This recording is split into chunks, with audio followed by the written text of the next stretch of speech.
Deep in the desert of southern Egypt, near the border with Sudan, a mountain cliff rises above the Nile River. But this is no ordinary cliff. Carved directly into the sandstone rock face are four colossal statues, each 67 feet tall, weighing over 1,000 tons. These are statues of Pharaoh Ramses II, sitting on thrones, wearing the double crown of Egypt, gazing eternally toward the rising sun.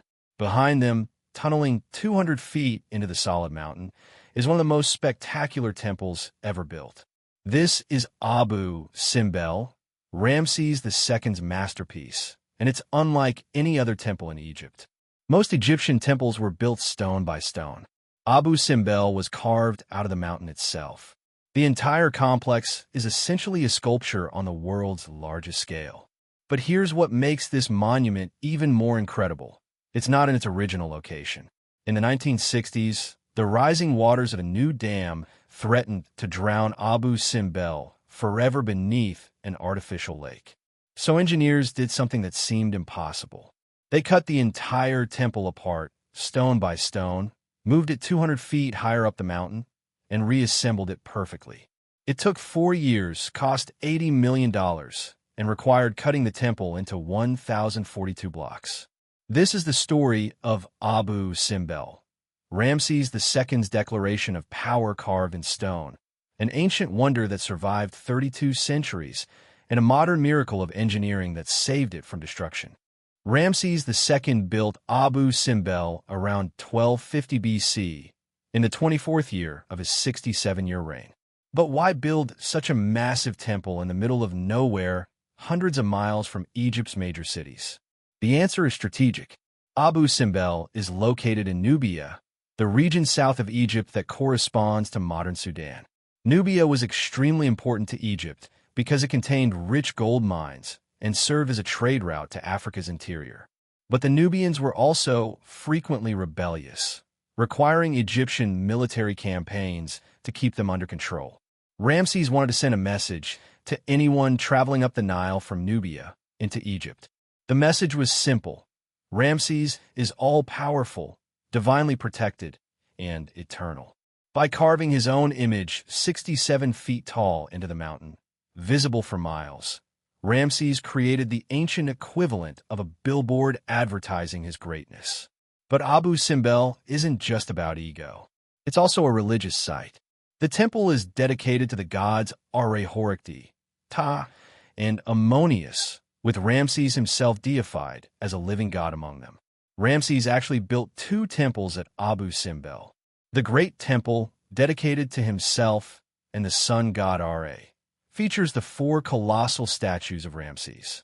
Next to it, about 100 feet away, is the small temple dedicated to his favorite wife, Queen Nefertari, and the goddess Hathor. The small temple's facade shows 6 statues, 4 of Ramses and 2 of Nefertari, all the same size, which is extremely unusual. In Egyptian art, queens were always shown smaller than pharaohs. By making Nefertari the same size, Ramses was honoring her as his equal partner. The inscription on the temple reads, Ramses II has made a temple, excavated in the mountain, of eternal workmanship for the chief Queen Nefertari, beloved of Mut. Now here's where Abu Simbel becomes truly extraordinary. The temple isn't just a static monument. It contains an astronomical and engineering miracle that still amazes scientists today. Twice a year, on February 22nd and October 22nd, something magical happens. At sunrise on these exact dates, the first rays of sunlight penetrate the entire 200-foot length of the temple, through the entrance, down the corridor, through the hypostyle hall, and into the innermost sanctuary. There, the sunlight illuminates 3 of the 4 statues sitting against the back wall: Relocated, Ramses himself, and Ammonius. The 4th statue, Ta, the god of darkness and the underworld, remains in shadow. This solar alignment happens only twice a year and lasts for just 20 minutes. How did ancient Egyptian architects achieve this precision? They had to calculate the exact angle, account for the sun's position at specific times of year, and carve the temple accordingly.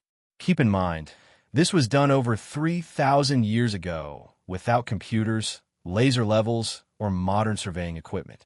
They used astronomical observations, geometry, and incredible skill. The two dates, February 22nd and October 22nd, are believed to correspond to Ramses' birthday and coronation day, though this is debated by scholars. What's certain is that this solar phenomenon was deliberately designed, making Abu Simbel not just a temple, but a giant solar calendar and astronomical instrument.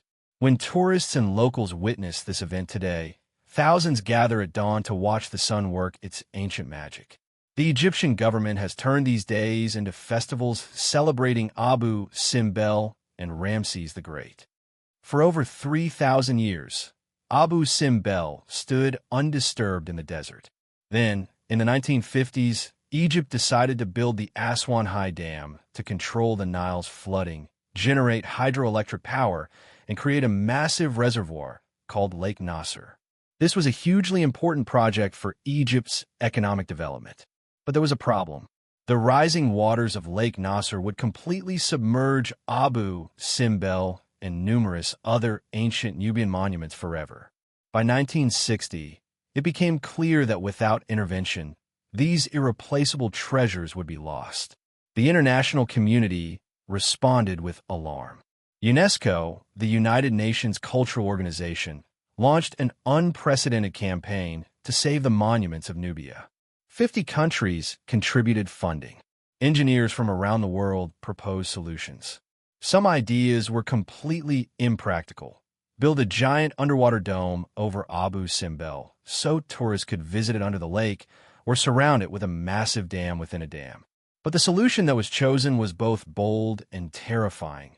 Cut the entire temple complex into pieces, move it up the mountain above the future waterline, and reassemble it exactly as it was. Many archaeologists thought this was insane and would destroy the monument. But there was no alternative. The water was rising. In 1963, an international team began the most ambitious archaeological rescue mission in history. First, they built a massive cofferdam to hold back the rising lake waters and protect the temple during the work. Then they carefully documented every single detail of the temples using photographs, measurements, and drawings. They needed to know exactly how to put it back together. The relocation process was extraordinary. Engineers used handsaws and cutting equipment to slice the temple into 1,042 blocks, each weighing up to 30 tons. They had to cut through solid sandstone carefully enough not to damage the carved reliefs and hieroglyphics. Each block was numbered and documented. The 4 colossal facade statues were each cut into multiple pieces. Ramses' face alone was cut into several sections. Workers used cranes and specialized equipment to lift each block, transport it up the mountain to the new site 200 feet higher and 650 feet back from the cliff, and carefully position it. Inside the new location, they built 2 massive artificial domes made of reinforced concrete to support the temple chambers, since these were originally carved into solid mountain. They covered the concrete domes with rocks and sand to recreate the mountain above the temple. Then, like the world's largest 3-dimensional jigsaw puzzle, they reassembled every single block in its exact original position. The work took 4 years, from 1964 to 1968.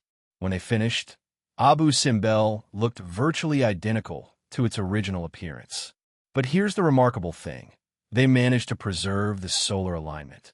On February 22nd and October 22nd, the sun still illuminates the inner sanctuary statues, though engineers admit the alignment is now 1 day off due to the relocation.